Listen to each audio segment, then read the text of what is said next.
2021 2025 வரைக்கும் இன்னைக்கு வந்து பாத்தீங்க அப்படின்னா எதுல எடுத்தாலும் ஊழல் அப்படின்றத நம்ம பார்த்துட்டு இருக்கோம். 5:30 மணிக்கு டாஸ்மார்க் முடிடுறாங்கல்ல, அப்ப 6 மணி வரைக்கும் நீங்க ஏன் உள்ள வைக்கணும்ன்ற அவசியம் இருக்கு? 6 மணி ஆகி விடல, 6:30 மணி ஆகி விடல, 7 மணி வரைக்கும் நீங்க வெளியில விடாததற்கு அவசியம் என்ன? விஜய் அவர்களை எடுத்துக்கிட்டீங்கன்னா ஒரு விஷயத்துல அவருடைய நிலைப்பாடு சொல்லுங்க பாப்போம். யாரை ஆனாலும் தனி மனித தாக்குதல் நாம் செய்வது கிடையாது. தத்துவ ரீதியிலும் கொள்கை ரீதியிலும் ஏதாவது பிரச்சனை இருந்தால் எப்பயும் பேசுவோம், உறுதியா பேசுவோம். 1000 கோடி ஊழல் நாங்கள் செய்யல, 1000 கோடியோ இல்ல 500 கோடியோ இல்ல 2000 கோடியோ எவ்வளவு ஊழல் அப்படின்னு சொல்லி வெளி வரதான் போகுது. டாஸ்மாக்ல ஊழல் இருக்கா? ஊழல் இருக்கு. பாட்டிலுக்கு 10 ரூபாய் வாங்குறாங்க, எல்லா மக்களுக்கும் தெரியும். அதை கடந்தது 1000 கோடியா 5000 கோடியா 2000 கோடியா அப்படின்றது நீங்க மறுக்கிறீங்க அப்படின்னா நீங்க மறுத்துட்டு போலாமே. அதிகாரத்தை பயன்படுத்த வேண்டிய அவசியம் இல்லையே. 1000 கோடி ஊழல்ல டாஸ்மார்க்ல பாதிக்கப்படக்கூடிய மக்கள் யாருங்க? மக்களா நம்ம என்ன பண்ணணும் அப்படின்னா நல்ல செய்திகளை தேடி பார்க்க ஆரம்பிச்சிட்டோம் அப்படின்னு சொன்னா நல்ல செய்திகள் வெளிவர ஆரம்பிச்சிடும். அவ்வளவுதான். எப்பொருள் யார் யார் வாய் கேட்பினும் அப்பொருள் மெய்ப்பொருள் காண்பது அறிவு. பாமரன் கேள்விகளும் பகுத்தறிவு பதில்களும் அதிரடி நேர்காணல் உங்கள் TN Digital 24 சேனலில். அன்பு நேயர்களுக்கு வணக்கம். நம்முடன் இன்று இணைந்திருப்பவர் தேசிய பொதுவுடைமை கட்சியின் நிறுவனர் தலைவர் திரு சசிகிரண் அவர்கள். சார் வணக்கம். சார் வணக்கம். நன்றி. உங்களை வரவேற்பதில் பெருமிதம் அடைகிறோம். சார் சார் நிறைய விஷயங்கள்ல தமிழகத்துல இருக்கும்போது ஆர்ப்பாட்டம் சொன்னதுக்காகவே வீட்டுல போய் ஒரு காவல்ல வச்சு அரெஸ்ட் பண்ற அளவு அவ்வளவு என்ன சார் இது வந்து இவ்வளவு ஒரு இந்த பிரச்சனை வந்து இவ்வளவு சீரியஸா கையாளணுமா? பயம்தான், வேற ஒண்ணும் இல்ல. டெல்லியில நடந்து தமிழகத்துல நடக்க கூடாது அப்படின்னு பயப்படுறாங்க. டெல்லியில நடந்தது தமிழகத்துல நடக்கிற அளவு அவ்வளவு சீரியஸா சார் இந்த பிரச்சனை? சீரியஸா இல்லைன்னா அவங்க வந்து அதை கடந்து போயிருக்கலாம்ல. ஒண்ணுமே இல்ல சொல்ற 1000 விமர்சனங்கள் வரும் மேடம். ஒரு பொது வாழ்க்கைக்குன்னு வந்துட்டு 1000 விமர்சனங்கள் வரும். விமர்சனங்கள் வெறும் விமர்சனங்களாக இருந்தால் நம்ம கடந்துட்டு போயிட்டே இருக்கலாம். விமர்சனங்கள்ல உண்மை இருக்குன்னு நினைச்சால் மட்டும்தானே நம்ம அதற்கு எதிர்வினை ஆற்றுவோம். அதான் இன்னைக்கு தமிழகத்துல நடந்துகிட்டு இருக்கு. சார் நீங்க இதை எப்படி பாக்குறீங்க? இந்த பிரச்சனையோடைய சீரியஸ்னஸ் என்ன? உண்மையாகவே டாஸ்மாக்ல இந்த அளவு இவ்வளவு பெரிய ஒரு மோசடியான ஊழல், அதாவது ஒரு விஷயம் சொன்னாங்க இல்லையா, ஜார்க்கண்ட்ல நடந்ததா இருக்கட்டும், சத்தீஸ்கர்ல நடந்ததா இருக்கட்டும், இல்லைன்னா டெல்லியில நடந்ததா இருக்கட்டும், அதை தொடர்ந்து தமிழகத்திலும் இது நடக்கும்னு பாஜக சார்பாக சொல்லப்படுகிற அந்த விஷயங்கள் அளவுக்கு இது இவ்வளவு பெரிய விஷயமா? நிச்சயமா மேடம். அதாவது ஒரு சின்ன விஷயம் நான் வந்து சொல்லணும்னு விரும்புறேன். 2011 IASன்னு சொல்லி ஒண்ணு தொடங்கினாங்க மேடம் இந்தியால. உங்களுக்கு நினைவு இருக்கும்னு நினைக்கிறேன். அண்ணா ஹசாரே வந்து பாத்தீங்க அப்படின்னா அரவிந்த் கெஜ்ரிவாலும் அண்ணா ஹசாரே சேர்த்து. சோ அதுக்கு அடிப்படை காரணம் என்னன்னா, பாரத தேசத்துல சென்ட்ரல் கவர்மெண்ட்ல எல்லாமே ஊழல். எந்த துறை எடுத்தாலும் ஊழல் இருக்கு, லஞ்சம் இருக்கு. அதாவது பொதுவெளியாக ஊழலும் லஞ்சம் அப்படின்றது பொதுவெளியாக எல்லாருக்குமே தெரியற அளவுக்கு நடக்க ஆரம்பிச்சிருச்சு. சோ இதை எதிர்த்து வந்து போராடணும்னு அவங்க நினைக்கும் போது ஒரு பெரும் மக்கள் கூட்டம் வந்து திரண்டாங்க. 2011 டெல்லியில 2013 எலெக்ஷன் வந்தது. காங்கிரஸ் தோத்ததுதான். இன்னி வரைக்கும் காங்கிரஸ் அங்க எழவே இல்லை. சார் எந்த காங்கிரஸை எதிர்த்து அவங்க போட்டிட்டாங்களோ, எந்த காங்கிரஸ்க்கு எதிராக கட்சியை தொடங்கினாங்களோ அதே காங்கிரஸோட தானே அவங்க கூட்டணி வச்சு ஆட்சியை பிடிச்சாங்க. அதையும் நம்ம பார்த்தோம் இல்லையா? நிச்சயமா. அதாவது காங்கிரஸோட சேர்ந்துதான் அவங்க மெஜாரிட்டியை காட்ட வேண்டிய சூழல் 2013 ஏற்பட்டுச்சு. அது வந்து பாத்தீங்கன்னா அரவிந்த் கெஜ்ரிவால் அவருடைய மிகப்பெரிய பிழை. அவங்க வந்து IAS ஆரம்பிக்கப்பட்ட நோக்கம் என்ன அப்படின்னு சொல்லி மயாங்க் காந்தி தெளிவா எழுதியிருக்காரு.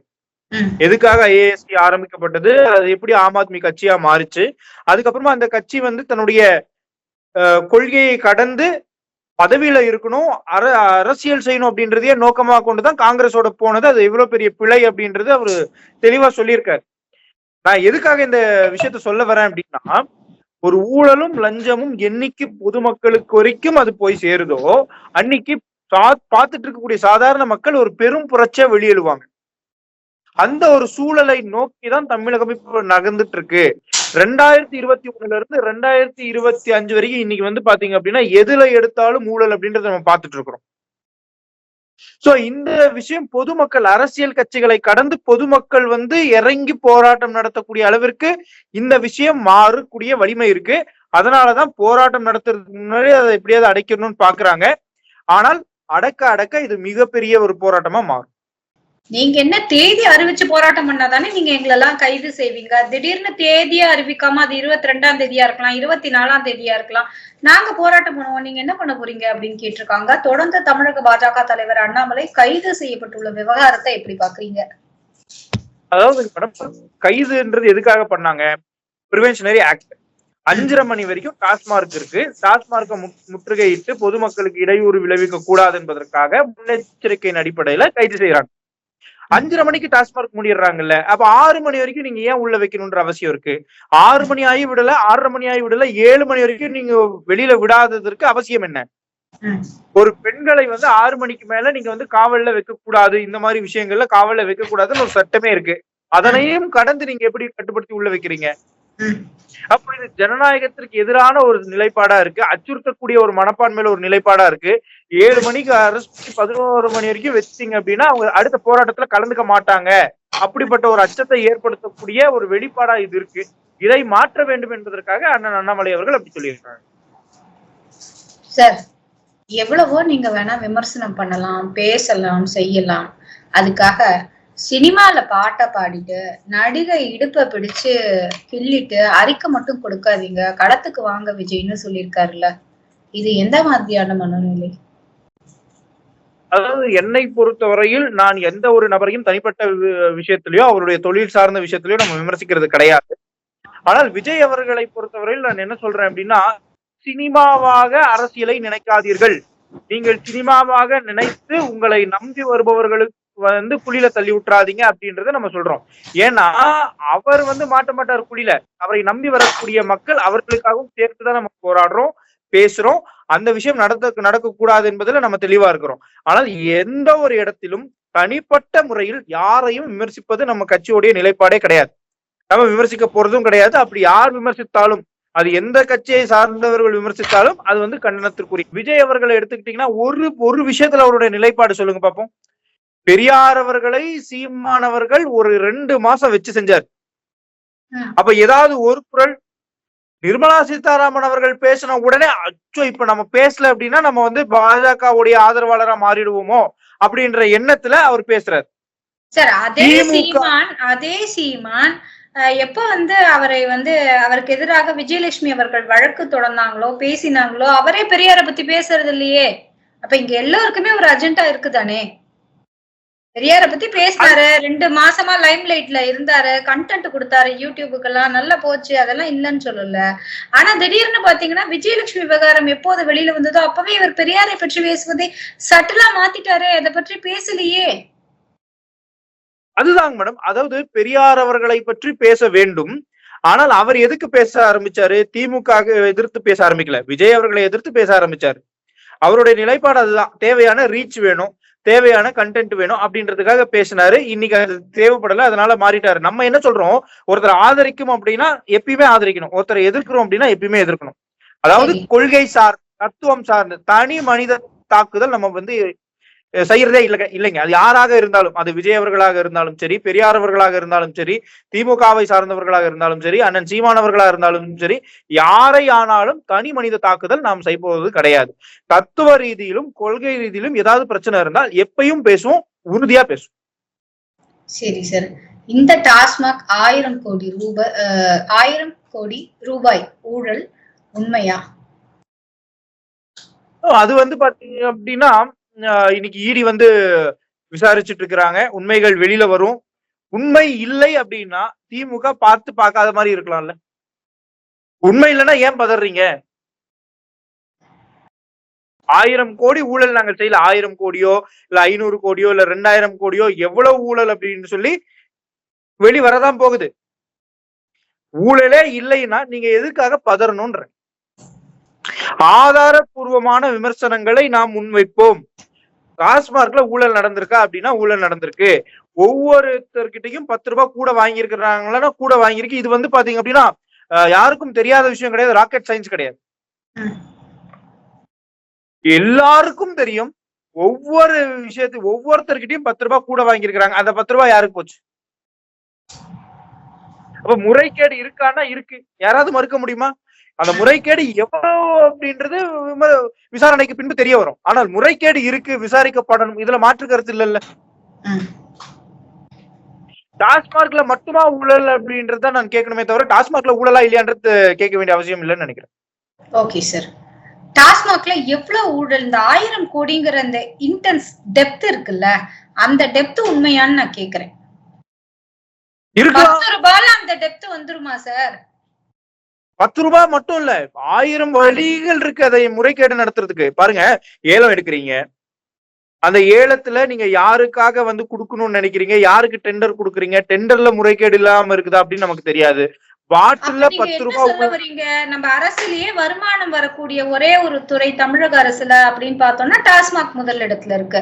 அப்ப டாஸ்மாக் வந்து 50,000 கோடி விற்பனை, ஒரு உதாரணத்துக்கு சொல்றேன், கரெக்டா அதுவா இருக்கான்னு தெரியாது, 50,000 கோடி விற்பனை அப்படின்னா அப்ப 50,000 கோடி அளவுக்கு அங்க உள்ளுக்குள்ள ஊழல் இருக்குன்னு சொல்ல வரீங்களா?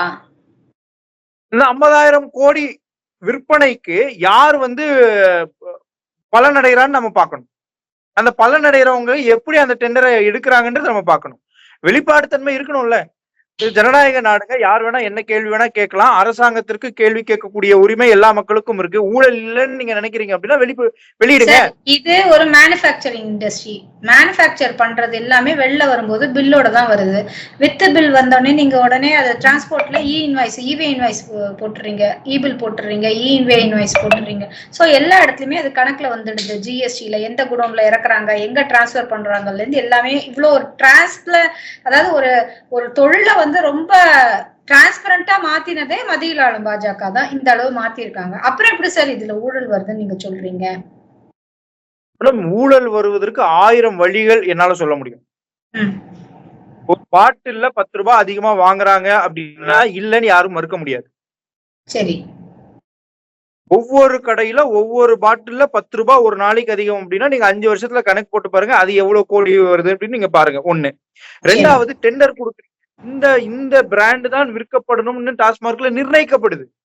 சரி, புரியுதுங்களா உங்களுக்கு? எல்லா பிராண்டுமே விற்கப்படுறது கிடையாது. அப்போ இந்த பிராண்டுக்கு டெண்டர் யாரு கொடுக்குறீங்க? இன்னொன்னு பாத்தீங்க அப்படின்னா, அந்த பிராண்ட் நீங்க டைரக்டா மேனுஃபேக்சரர் கிட்ட இருந்து வாங்குறது இல்ல. டீலர்ஸ் இருக்காங்க, நிறைய டீலர்ஸ் இருக்காங்க. அதுல நீங்க வந்து அந்த பட்டியலை பாத்தீங்க அப்படின்னா உங்களுக்கு தெரியும் என்னென்ன டீலர்ஸ் இருக்காங்க, எந்தெந்த டீலர் கிட்ட இருந்து எந்தெந்த பிராண்ட் வாங்குறாங்க அப்படின்ற பட்டியல் வெளியிட்டு இருக்காங்க.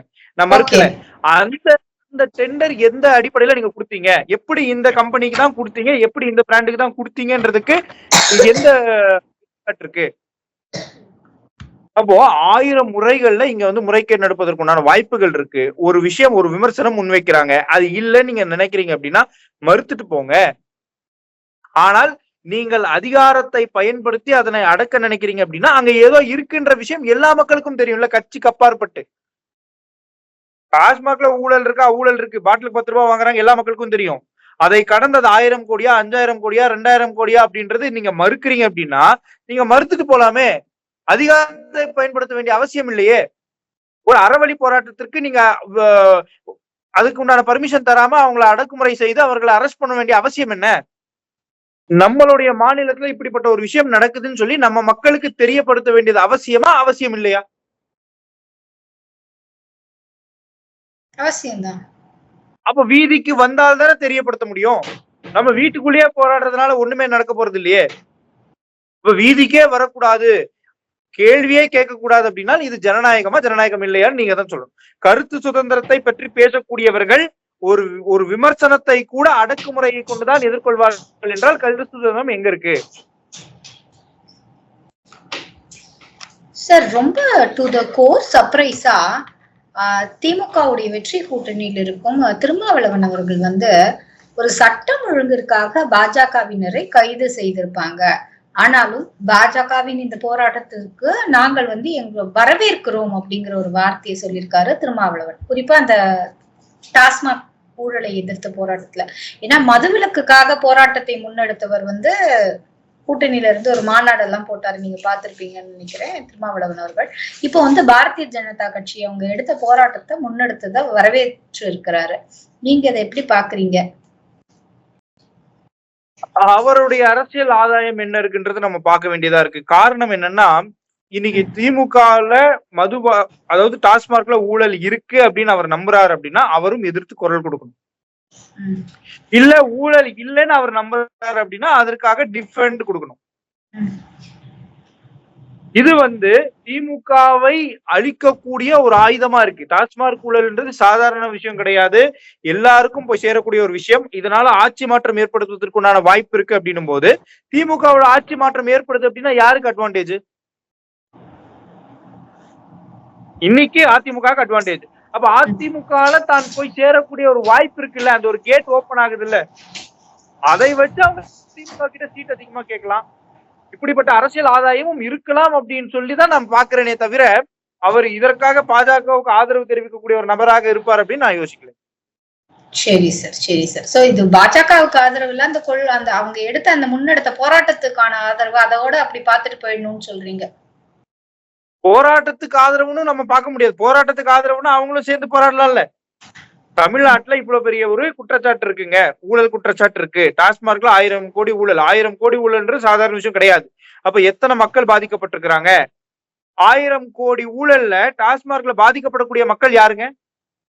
அம்பானி, அடித்தட்டு மக்கள். இன்னும் சொல்ல போனா டெய்லி வேலை செஞ்சு டெய்லி வருமானத்தை பார்க்கும், அன்றாட வேலை செய்யும், ரொம்ப தன் உடலை வருத்தி வேலை செய்யற மக்கள் தான் அதிகம். அண்ணன் திருமாவளவன் அவர்களுடைய வார்த்தையில சொல்லணும்னா விளிம்பு நிலையில் இருக்கக்கூடிய மக்கள் தான் அதிகமாக பாதிக்கப்படுறாங்க. அப்போ விளிம்பு நிலையில் இருக்கக்கூடிய மக்களுடைய பாதிப்புக்கு அவர் உடன் நிக்கணும் இல்லையா? என்னன்னாவது கேட்கணும் இல்லையா?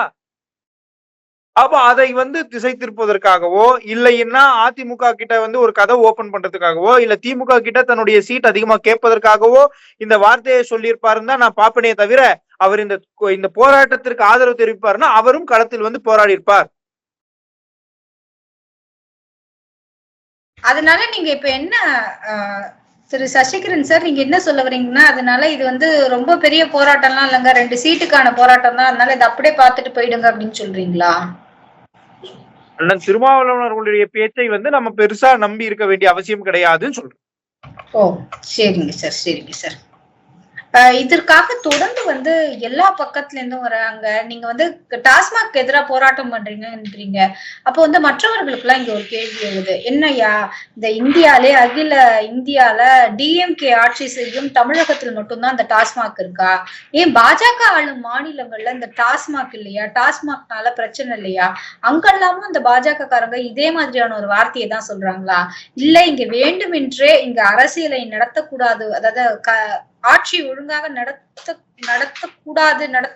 விடக்கூடாது அப்படிங்கிற ஒரே ஒரு நோக்கத்திற்காக தொடர்ந்து போராட்டங்கள், வாய் வார்த்தைகள், குற்றச்சாட்டுகள், ஊழல் வழக்குகள், இல்லைன்னா அறிக்கைகள் அந்த மாதிரி கொடுத்து இந்த அரசை செயல்பட விடாம முடக்குறாங்களா அப்படிங்கிற ஒரு பார்வை தோணுது இல்லைங்களா ஒரு சாமானியரா?